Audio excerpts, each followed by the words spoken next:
ఈ కాలంలో కష్టాలు తీసుకోవాలంటే మనం పెద్ద పెద్ద పుస్తకాలు, గ్రంథాలు, పెద్ద పెద్ద సైంటిస్టులు ఎప్పుడో రాసిన పుస్తకాలు అవన్నీ చదవాల్సిన అవసరం లేదు. ఇప్పుడున్న జీవితంలో సామాన్యమైన జీవితం ఒక్క 2-3 రోజులు బతికితే చాలు. జీవితంలో ఎన్ని కష్టాలు, ఎన్ని లోటుపాట్లు. ఇప్పుడు నేను క్యాబ్ తిప్పుతాను, ఒక పికప్ వచ్చింది. లెక్క అయితే రోడ్డు మీద పోతాను, డ్రాపింగ్ ఎంతసేపు పడుద్ది? 1.5 అవర్.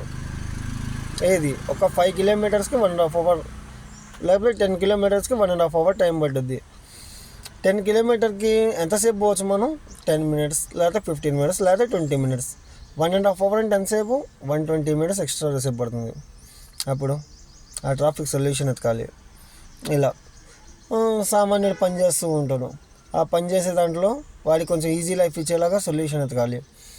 రోడ్ల మీద ఏ ప్రాబ్లమ్స్ ఉన్నాయో వాటికి సొల్యూషన్ ఎతికేలాగా మన మైండ్ సెట్ ఉండాలి. అప్పుడు జనం కష్టపడేదాన్ని మనం సొల్యూటెడ్గా దాని సమస్య ఎత్తుక్కుంటే అప్పుడు ప్రతి ఒక్కరు కంఫర్టబుల్గా ఉంటారు. ఎవరిదైనా లైఫే కదా ఇది.